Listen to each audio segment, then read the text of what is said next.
There's no creature in this world more wretched than me. To be exact, no zombie is more wretched than me. I'd barely made it to the city when a zombie virus outbreak hit. The bus I was riding pulled into town, only to be swarmed by ravenous undead. In moments, the vehicle was a wreck and everyone aboard except me was dead. Why did I survive? Because I bit one of those monsters. In that moment, I figured if death was coming, I'd at least take one of them down with me.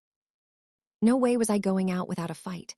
But instead of dying, I turned into a zombie, one that somehow kept its mind intact. The thought of shambling alongside those grotesque creatures made my skin crawl. I clenched my fists and growled, "I'll wipe every last one of you filthy things out." Just then, a rescue squad rolled in. There were about 10 of them, armed to the teeth with rifles, pistols, and shotguns of all sizes. A tall, broad-shouldered man with a commanding presence grabbed a heavy rifle and gunned down the zombies around me without hesitation. When the chaos settled, he approached, his steps radiating confidence. My knees buckled and I dropped to the ground with a thud. Before I could beg for my life, he spoke. "You all right?" His voice was deep, almost soothing, with a gravelly edge. Terrified, I stammered. Why, yeah, I'm fine." Inspected me carefully, checking for wounds, and found none. Speaking into a radio clipped to his vest, he said, "Found a survivor, male." He didn't know I was a zombie. Relief washed over me. I'd nearly had a heart attack if I still had a beating heart. "Can I leave now?" I asked. He nodded. "Sure."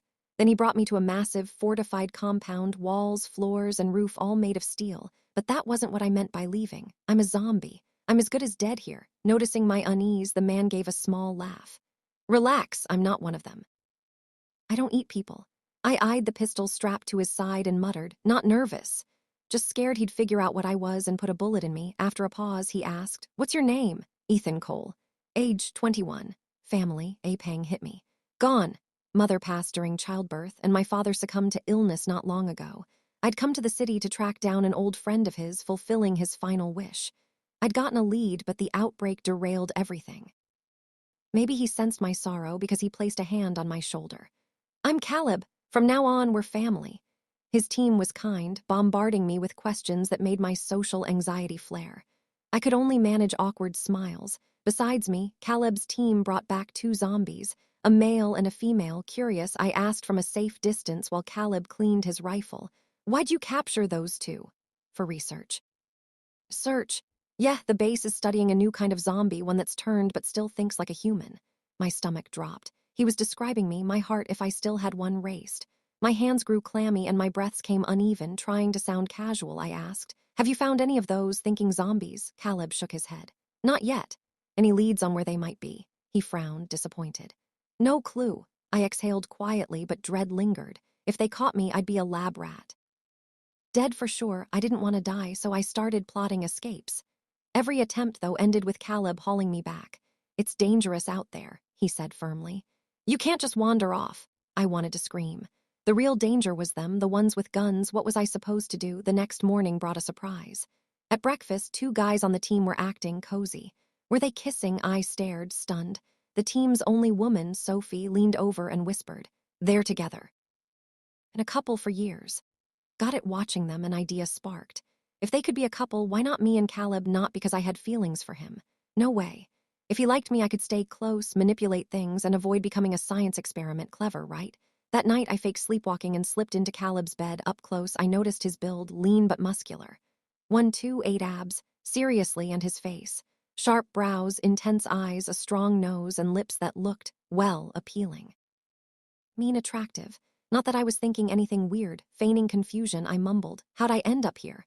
Before he could answer, I gasped, "Oh no, did I sleepwalk again?" Patting my chest, I added, "Lucky I ended up here. If I'd wandered outside, zombies would have torn me apart." Then I pushed it further. "Hey, can I sleep here tonight? I'm scared I'll sleepwalk into danger." I didn't expect him to agree. I was just laying groundwork for bolder moves later, but he nodded. "All right." He's kinda nice. I didn't try anything that night. Gotta play the long game. Too much too soon could ruin it. So I slept soundly in his arms, no dreams, no fuss. When I woke, his side of the bed was empty. After cleaning up, I found the team busy, some polishing weapons, others packing gear. Caleb was in the kitchen, moving with ease as he cooked. Those arm muscles, distracting. At breakfast, I tried a trick I'd seen in movies, brushing my leg against his under the table. He glanced at me, then went back to his food. No reaction. I upped the ante. accidentally dropping my spoon and letting my hand graze his thigh as I reached for it. He grabbed my wrist, startling me. Everyone looked over, puzzled. He let go, coughed, and said, "Focus on eating."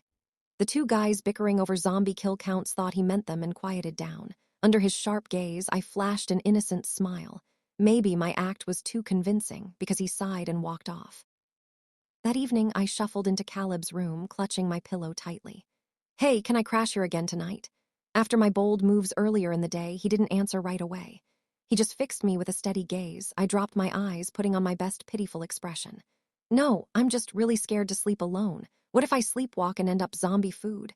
You know, I've been on my own since I was a kid, no mom, and my dad passed recently. It's just me now." I let out a soft sigh. "If it's a bother, forget I asked."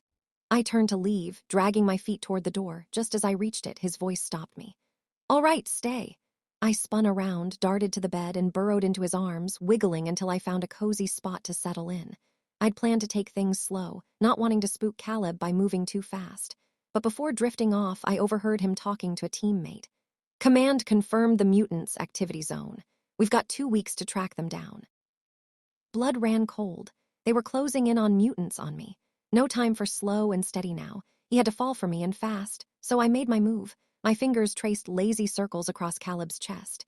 He didn't react. Maybe he was asleep, maybe just caught off guard. Emboldened, I slid my hand under his shirt, gliding over his back before inching toward his front. Just as my fingers neared his throat, he grabbed my wrist. "Enough! Sleep!" I softened my voice to a near whisper. "Hey, my chest's kinda tight. Can you check it for me?" I guided his hand toward my chest. He yanked it back and sat up, his voice sharp. "Ethan Cole, what are you playing at?" I'd braced for him to be upset, but not this upset. His eyes blazed, brows knitted tightly. Good thing I'd planned for this. I took a deep breath and met his gaze with sincerity. "I'm not playing. I like you. I just want to be close to you." Blinked, stunned. "You like me?" I nodded eagerly. "Yeah. The first time I saw you, striding through the chaos, you were like some hero lit up by the sun. My heart wouldn't stop pounding. I think I'm falling for you." It made my stomach twist. What if he wasn't into guys? My whole plan would collapse, but to my relief, while he looked skeptical, there was no disgust or rejection in his expression. He studied me, his gaze piercing, like he was trying to unravel my intentions. I held his stare, determined to seem genuine. His dark eyes were deep, like a still lake pulling me in, and his lips full, soft, almost begging to be kissed. I leaned closer, unable to resist, but Caleb turned his head and my lips brushed his cheek instead. He shifted, facing away.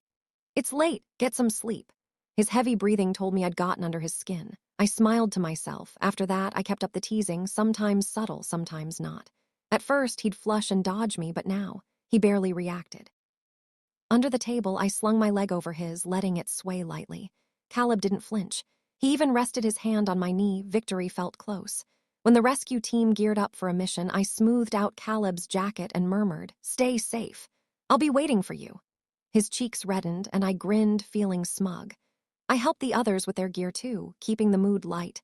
Sophie, the team's talkative member, and I were chatting away when Caleb's voice cut through from behind. "Let's move." His tone was tight, with a hint of irritation. Sophie watched Caleb storm off and tilted her head, puzzled. "Who got the captain all riled up?" The team members exchanged glances and shook their heads. "Wasn't me." I joined in, shrugging. "Not me." And the squad returned after sunset with 4 new survivors in tow, 1 guy and 3 women. I hurried over, beaming, ready to grab the bags from Caleb's hands. But he didn't hand them over. He didn't even glance my way. Instead, he passed them to another team member and focused on settling the newcomers. Sophie sidled up and nudged my arm.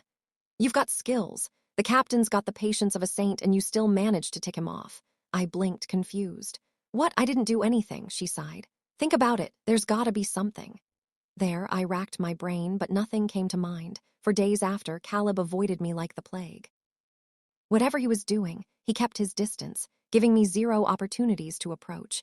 He even locked me out of his room at night, telling me to bunk with someone else. I was seething inside, but survival came first. I swallowed my pride and played the devoted role every day. Still, he barely acknowledged me. As more survivors piled in, the bunker got packed. Caleb radioed the base, asking for a chopper to relocate everyone. But with zombie swarms ramping up, it was too risky. The base said to hold tight for a bit longer. The issue? Food stocks were running dry. Nearby supplies were picked clean we wouldn't last. To avoid starving, we'd need to hit the city core for provisions. But with the zombie surge, it was a suicide run. After debating, Caleb decided to go all in. The whole rescue team would head out for supplies. When I heard the plan, I shot my hand up. Count me in. I can rip zombies apart barehanded. Shut it down flat. Thanks to my past escapes, the team figured I was just stir-crazy and looking for thrills. Damn it, I actually wanted to contribute. Okay, fine. A part of me was annoyed about the bed situation and saw this as an out. But I did want to help in my strength. No joke. I built it hauling heavy loads for my dad as a kid. At 15, I could lug a 150-kilo bag of rice 10 kilometers, easy. To prove it, I hoisted the closest guy up with one arm. Everyone froze, jaws dropping like they'd seen a ghost. The guy I lifted went white as a sheet. Put me down, down. I turned to Caleb. See, I'm tough. I can haul extra gear. More hands mean better odds. He wouldn't budge. Too dangerous. I was out of ideas. I couldn't blow my zombie cover. Desperate, I threw a fit. Rolling on the floor, latching onto his leg like glue, I even blurted, if I can't go, we might as well all starve here. Others grumbled. No chance we're going. An elderly woman with her grandkid chimed in. You have to. It's Caleb's job as rescue lead.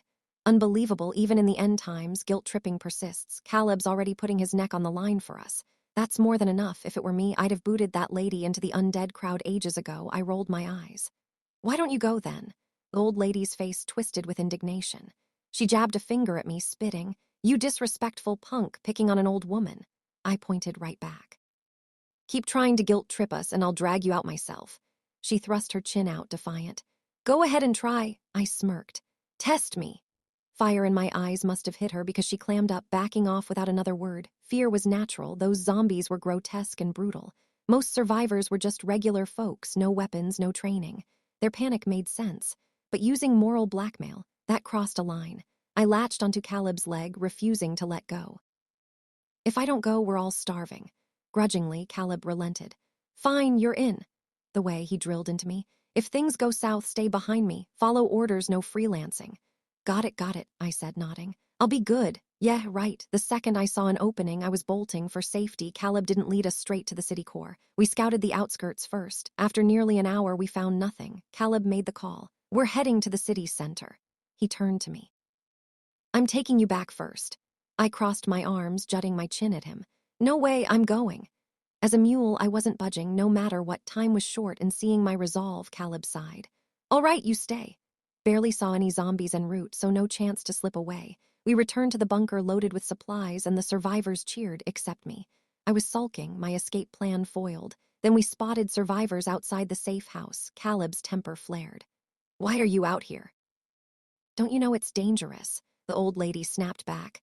How do we know you'd come back? What if we starved waiting? Her shout was so loud it stirred the nearby zombies, who started swarming, their numbers chilling. Caleb flung open the bunker door. Move now! When my turn came, someone yanked me from behind. I stumbled, crashing into a corner. By the time I scrambled up, the door was sealed. The zombies ignored me but loitered near the entrance. I'd always wanted to escape, but now, standing outside, I hesitated. These people had treated me decently. We'd been through a lot. I lingered by the door, hoping someone would open it. Part of me wished Caleb would come for me, but deep down, I knew why he didn't. After all our time together, I understood him. He wasn't scared of dying, but opening that reinforced door would risk everyone inside, not just me. Caleb's job was to save the group, not just one guy.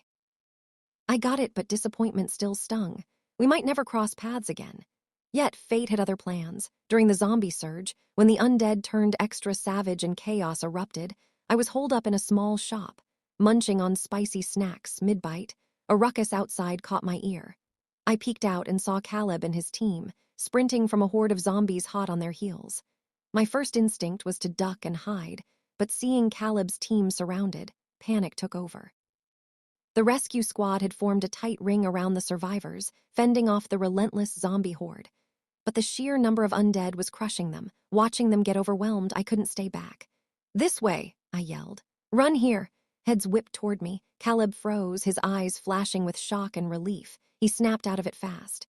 To the shop now, he shouted, directing the group. The shop's entrance was narrow, and with so many people, the zombies closed in quick. Caleb doubled back, holding off the horde to buy time. The zombies kept coming, and he was losing ground. Shut the door, he roared. The team hesitated, faces torn. Do it, he barked. Or we're all dead. With heavy hearts, they slammed the shutter down with a metallic crash. The group huddled, some sobbing, then Caleb's voice cut through. Quit crying, I'm not dead. They spun around, stunned to see him standing there. How did you? Someone stammered. Caleb shook his head. No clue. I launched myself into his arms. You scared me half to death. I thought I'd lost you. Tears stung my eyes, my chest tight with relief. If I'd hesitated even a moment longer, he'd be gone. For the first time, I was thankful for my mutant speed. It let me save him. He held me close. I'm fine, see, I'm right here. The zombies hammered the shutter outside. It wouldn't last long, but the shop had a back exit. Caleb ushered everyone through it. I planned to hang back, maybe slip away, but the team swarmed me, overjoyed I was alive, peppering me with questions about how I'd escaped. I scratched my head, fumbling. I don't know, I was terrified, just ran like mad and made it. They nodded, relieved.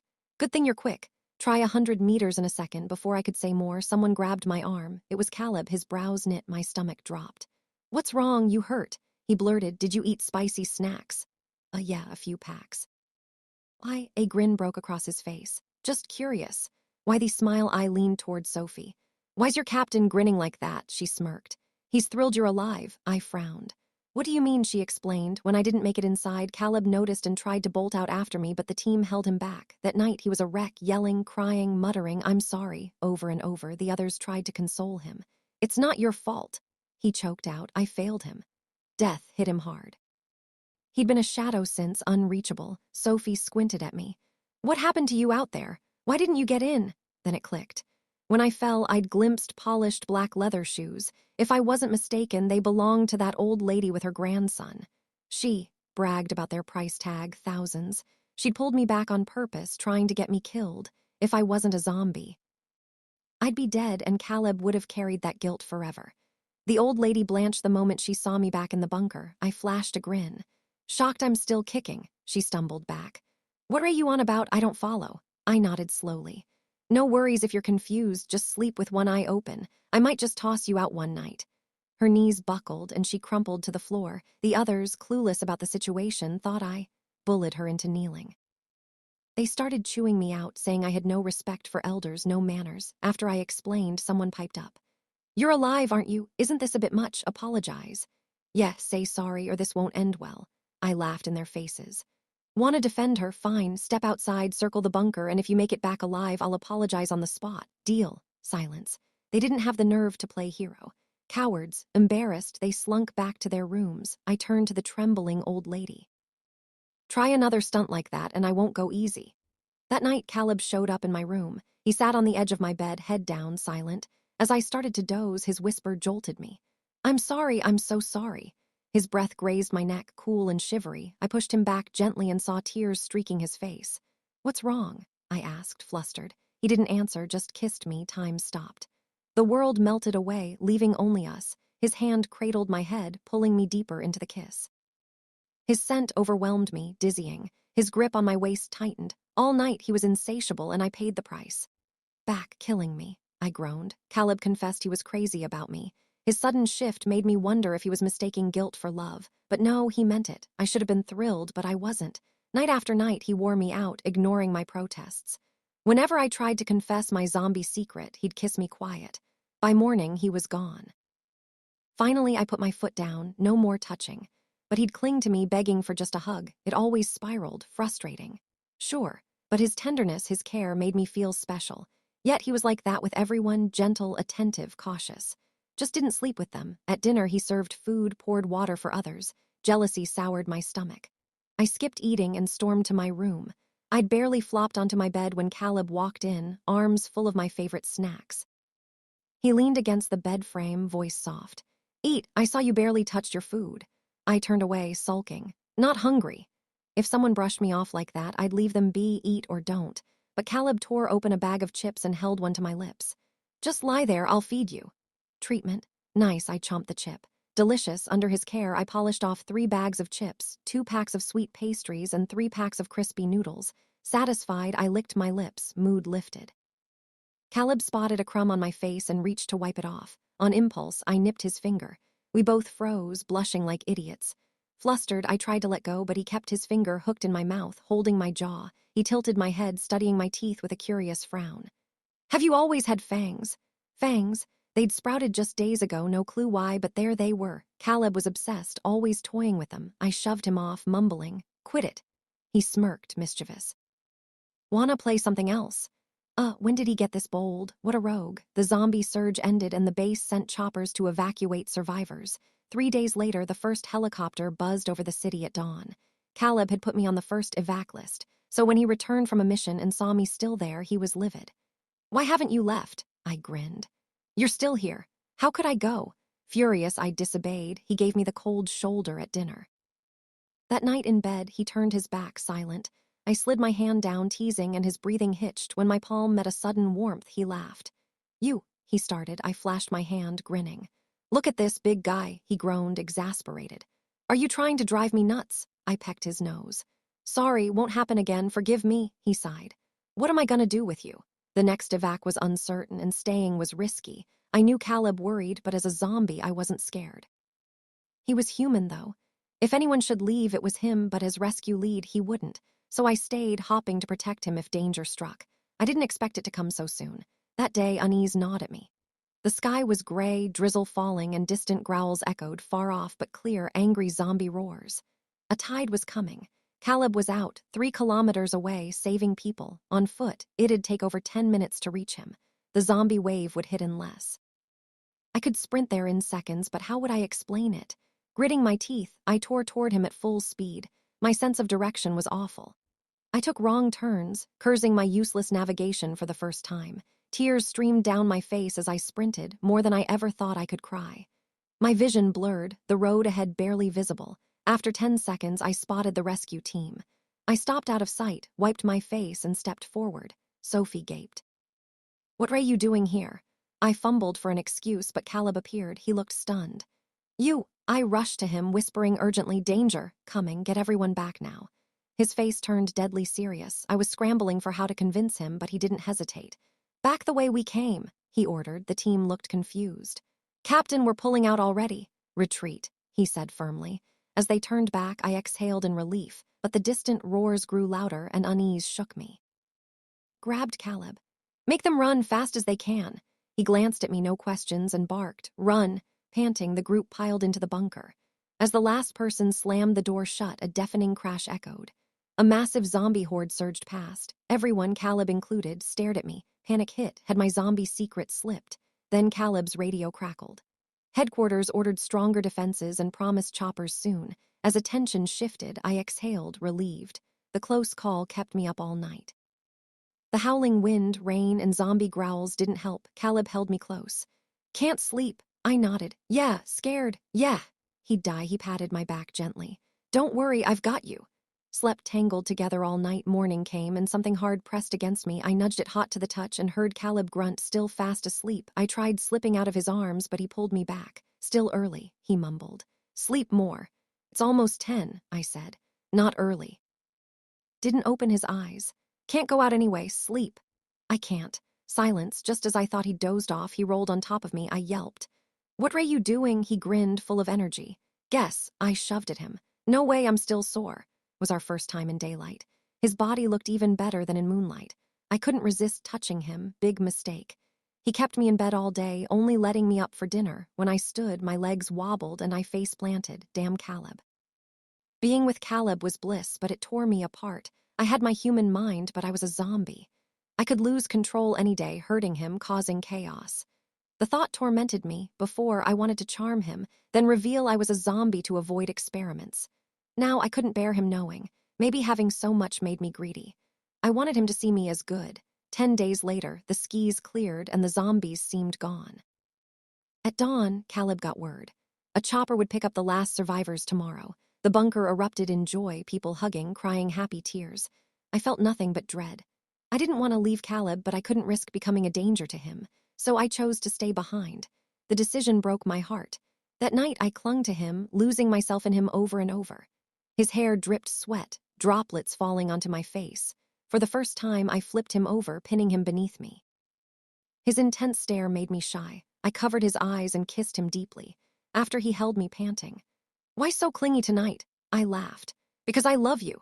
I did love him, but I knew I couldn't stay. Someday he'd meet someone else, taller, better, brighter. He'd walk hand in hand with them, maybe marry Aldo. The thought carved a hole in my chest. Sensing my pain, Caleb kissed me, whispering, "I love you," again and again. I fell asleep in his tender words and kisses. The next day was bright, everyone buzzing with excitement. But Caleb and I were quiet. I asked, "Why aren't you happy we're getting out?" Looked at me. "If I died, would you remember me?" I laughed. "You're not dying, I won't let you." Squeezed my hand. "I believe you." The chopper appeared, the weight of parting hit me. Caleb urged me to board first, but I shook my head. "Your team goes, we'll take the last spots." He hesitated, then nodded. Sending his teammates up. Alone, I said, "I want to see the view, you sit inside." The ground fell away. I knew it was time. I looked at him. He frowned. "What's wrong?" I leaned close, whispering, "Meeting you was my greatest joy." I opened the chopper door and jumped. His smile froze, his hand reaching for me. Landing steady on the ground, I waved up at him, forcing a smile through the pain. "Caleb, be happy." I couldn't say the rest, forget me. The helicopter vanished into the sky, and I glanced at the zombies, too grotesque to stomach. I bolted back to the bunker, collapsing onto the bed where Caleb had slept. Tears broke free.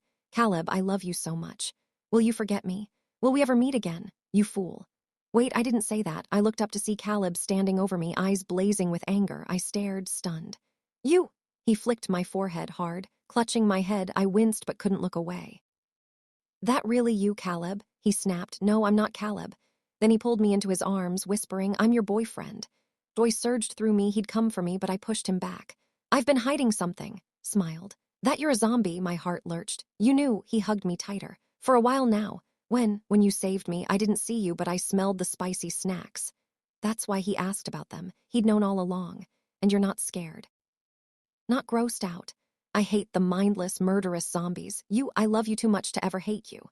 I was drowned in happiness for ages, but then I realized something was off. "Why didn't you leave?" His eyes darted away. "I came for you, you idiot." His words warmed me, but unease crept in. He was hiding something. We stayed glued together in the bunker. One night he asked again, "If I died, would you remember me?" My unease deepened. I rolled out of his arms, starring. "Caleb, what aren't you telling me?" He shook his head. "Nothing, sleep, I'm beat." I pressed, "Tell me or I'm gone, you'll never see me again." Under my threat, he caved. He didn't just come for me. He had a mission. During the next zombie tide, he'd lure the horde to one spot and detonate explosives. A suicide mission. His words stopped my heart. He came here to die. Seeing my despair, he held me, voice breaking. "I'm sorry, I can't stay with you." Soaked his shirt as I clung to him. "No. You're not going, I won't let you." Stroked my hair. "It's my dream to be a hero." "There's gotta be another way," I pleaded. He shook his head. "There isn't." Then an idea hit. I grabbed his arm, excited. "I'm a mutant. They can study me, maybe find a cure." I expected him to light up, but he just held me, voice steady. "It won't work, and I can't lose you." After learning I was a mutant, Caleb didn't turn me over for research. Partly because he couldn't bear to lose me, but there was a bigger reason. The zombie virus was unstoppable. The research team worked tirelessly for a month and found only one way to kill zombies. Fire. Knowing this was set, we treasured every moment. With scarce supplies and a grim setting, we had a candle-lit dinner. He proposed, slipping a ring made of twisted wire onto my finger. "Forgive my selfishness," he said. "Even if I can't be with you later, I want you to be mine." I smiled. "I'm happy." "I'm yours." The night before his mission, he held me close. "Live well for me," he said. I shook my head. "I want to be with you." Matter his words, I wouldn't budge. At dawn, he kissed my forehead, sighing. "Too late to back out now." I grinned. "Never planned to." "Last wishes. I'll make them happen in the next life." I thought briefly. "Kiss me again." The fire's glow. We kissed fiercely. Epilogue. Years later, someone reported seeing human-like creatures in the mountains, moving impossibly fast. Officer Sophie, responding, asked eagerly, "One or two?" The witness paused. "Two, I think. One carried the other, but I'm not sure." Sophie smiled. "Got it. Leave them be. They won't hurt you." Wasn't her first such call. The first time she saw familiar faces and cried. "It's good you're not dead," she whispered. After that, she'd reassure callers the creatures were harmless. When zombie numbers surged, I didn't want to die or let Caleb die. Heroes don't have to perish. As the bombs fell, I scooped him up and ran like hell. Thankfully, I was faster. With the zombies gone, I asked, "Wanna go back?" He shook his head. "How would I explain it?" Fair point. So we became a mysterious, free-spirited couple, roaming together.